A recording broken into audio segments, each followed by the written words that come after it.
Hello, we're looking at Aristotle's ethics in this video. He starts off with every art, every inquiry, every action and pursuit aims at some good, some goal. The Greek word that you need to know from this is telos, the goal for which things are done.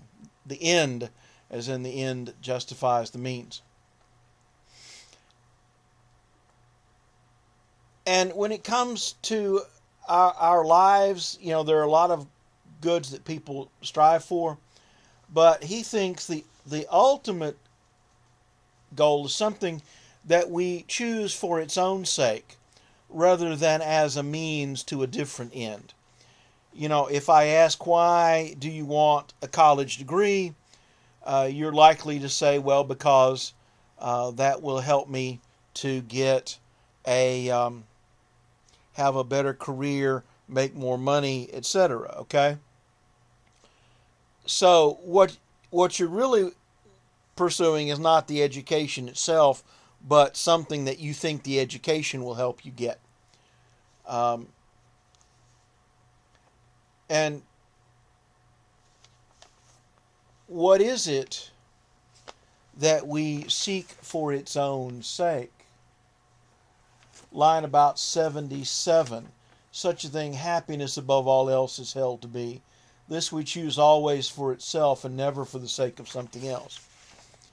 Nobody would say, well, I want to be happy because it'll help me make more money. In fact, for most people, it's kind of the other way around. I want to make more money because then I'll be happy. Honor, pleasure, reason, and every virtue we choose indeed partly for themselves. If nothing resulted from them, we should still choose each of them. I think there is a value in knowing and understanding things just for its own sake. But we choose them also for the sake of happiness, judging that by means of them we shall be happy. When I was able to teach my classes in person, I would do this by having people mention things that people strive for in life, and then I would try to get them to connect the dots. I mean, people want to make money. Well, why do we want to make money? Well, because we think that's going to make us happy.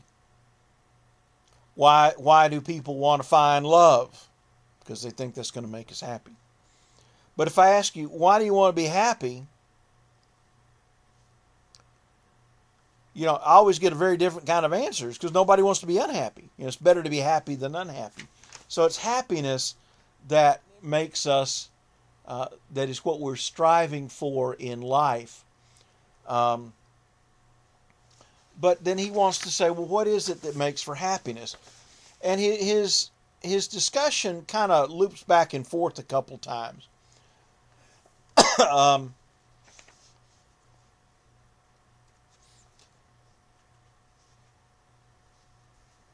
For some people, happiness is the same thing as pleasure. Line about 40.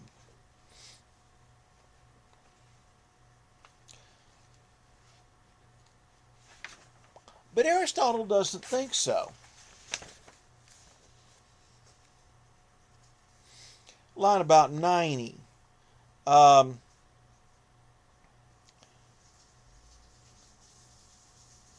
Just to sustain life, as important as that is not enough in itself. That seems to be common even to plants, so we'll exclude the life of nutrition and growth. Next, there would be the life of perception, pleasure. But this also seems to be common even to the horse, the ox, and every animal.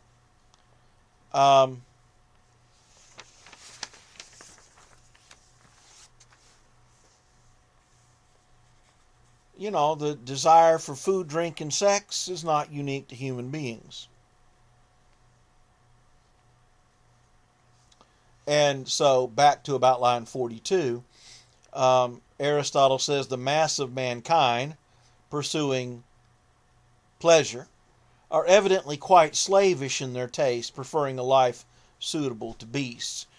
Aristotle doesn't think that human happiness comes from pleasure. It's going to be something that is unique to human beings and our distinctive excellence, arete.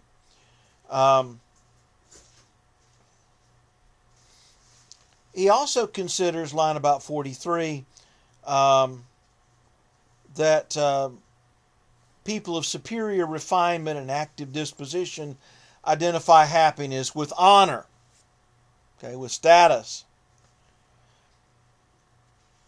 But Aristotle says this seems too superficial, since it depends on those who bestow honor rather than on him who receives it. But the good we divine to be something proper to a man and not easily taken from him. Can you make somebody respect you or love you? I would argue you cannot. Now, you can make it easy for people to respect you if you conduct yourself with grace and dignity and treat other people right. And you can make it hard for people to respect you if you run around acting like the north end of a southbound mule. But if somebody just refuses, what you going to do?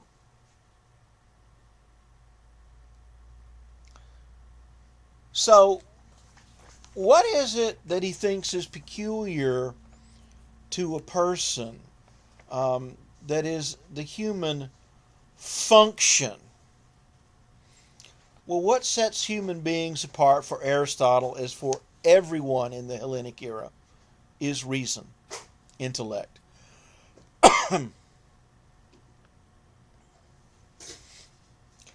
Line 100, we state the function of man to be a certain kind of life, and this certain kind of life is an activity or actions of the soul implying a rational principle. And the function of a good man is to be the good and noble performance of these. So, human happiness is going to be connected to human reason. That is man's arete, man's excellence. Now, reason, Aristotle breaks into two parts. There is theoretical reason. The Greek word is theoria, from which we get words like theory, theorem, theoretical. Theoria is abstract thought, contemplation. It's what the unmoved mover does, from that earlier video I did about Aristotle's metaphysics. But there's also practical reason. Practical reason is using reason to be a good person in a good society. Now that obviously divides into two parts, right? What does it mean to be a good person? What does it mean to be in a good society? If you focus on what does it mean to be in a good society, you're doing politics, and I'll give you a super thumbnail sketch of Aristotle's politics in a minute. But for now, we're going to look at what does it mean to be a good person. And that's ethics.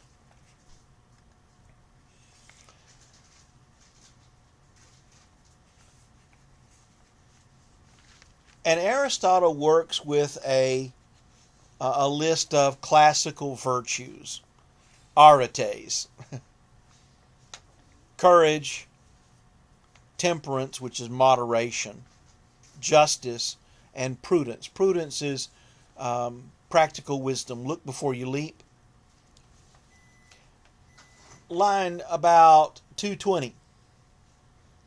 First then let us consider this, that it's the nature of such things, virtue, to be destroyed by defect and excess. Okay? Too little is not good, too much is not good. Take, for example, courage. Line 226.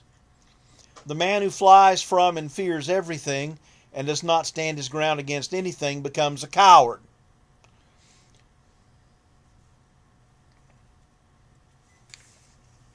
You know, if somebody broke into my house threatening to harm my wife, and I lock myself in the bathroom and say, do whatever you want to do to her, but don't hurt me,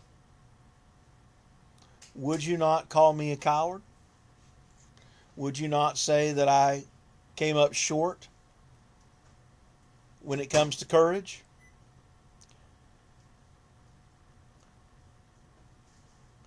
But is there such a thing as too much courage? The man who fears nothing at all but goes to meet every danger becomes rash. My best example of this is not a person but a dog. When I was in high school and college, we had a Pekingese. Now, if you don't know about different breeds of dog, a Pekingese, full grown, is about that tall, about that long, and 90% of that is hair. Well, our Peke wanted to fight the German Shepherd that lived behind us in the worst possible way. German Shepherd stands about 3 feet high, about 4 feet long, all of it muscle and teeth. This is not courage. This is stupidity. As he found out one day when he got under the fence to get a piece of the shepherd's action, and then spent the rest of the day in the vet's office getting put back together.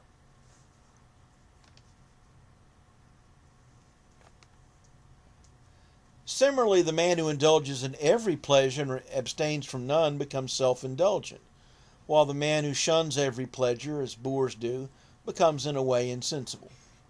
You know, too much, too little, both bad. Virtue is the middle ground between two extremes.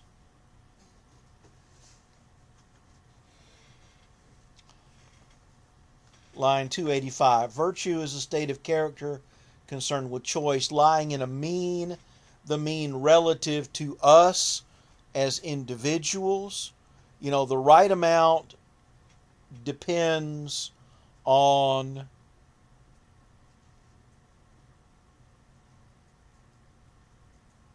the individual. He uses a professional wrestler, you know, who needs to eat more than the average person because of the strenuous nature of their physical training. But, you know, the right amount for me would be too little for him. The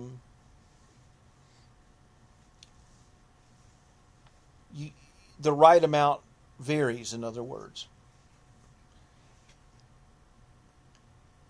And that mean is determined by a rational principle. By that principle by which a man of practical wisdom would determine it. Okay? You use reason to find the middle ground between two vices. Courage is the middle ground between the vice of cowardice, which is too little courage, and the vice of foolishness. You know, the person who's not afraid of anything, no fear equals no sense, right? What's the right amount of courage for me in this situation? You use reason to determine that.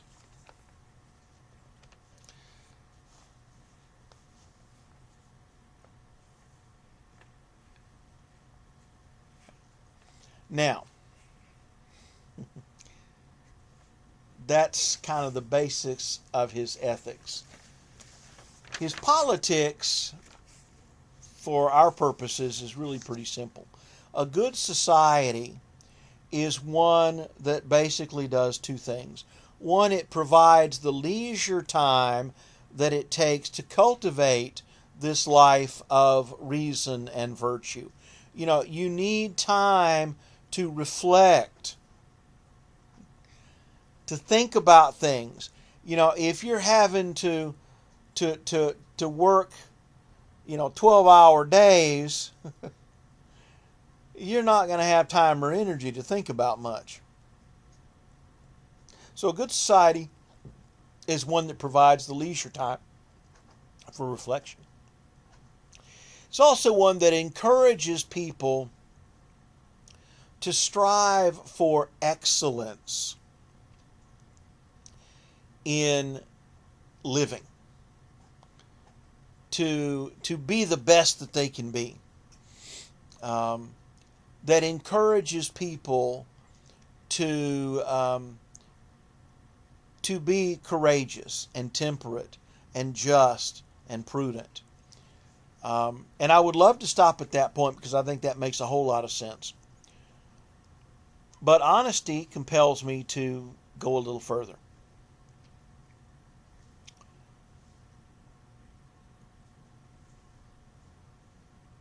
See, Aristotle thought that this life of reason and virtue was really only accessible for the people that he thought had a certain level of intellectual capacity and moral capacity.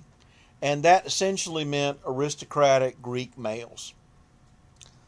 All other people, the lower classes, women, non-Greeks, and anybody who didn't speak Greek was a barbarian. Aristotle viewed them as deficient in reason, and therefore as natural slaves. Their role was to take care of the manual labor that was necessary so that they would be living under the guidance of aristocratic Greek males, and that both would benefit from this. That they were kind of like children, needed somebody to govern over them. Now, if this sounds racist, Aristotle doesn't think of black people inherently as inferior. Frankly, I don't know that he ever met one. Non-Greeks, certainly. But non-Greeks need not be black, In fact, our English word slave comes from the Slavic people of Eastern Europe, who were most definitely not black. Shows you how Western Europeans looked at their Eastern neighbors, right? Remember, it's only in America that slavery was based on skin color. But in a way, there's something to that, because that line of reasoning that was used to view blacks as inferior actually does derive from this aspect of Aristotle, that they're like children.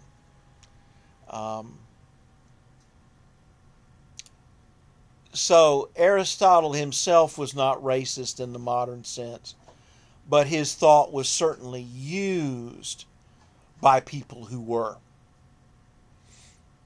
Okay.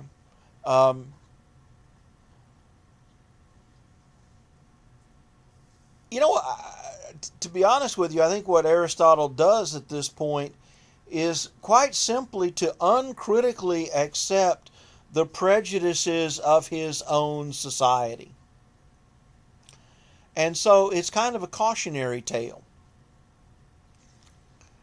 that if we're not careful, we can do the same thing by uncritically, unquestioningly accepting the prejudices of our society. And I think it's possible to accept and learn from and adopt or adapt some aspects of Aristotle's thought without taking it lock, stock, and barrel. I mean, that's what critical evaluation is about, right? Where this part of what somebody is saying makes sense to me, and I can believe that, but I can't go with this part. And I think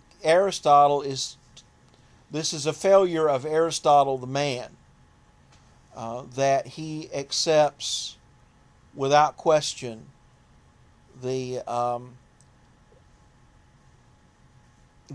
socioeconomic prejudices of his society, and maybe we should avoid being like that in that respect.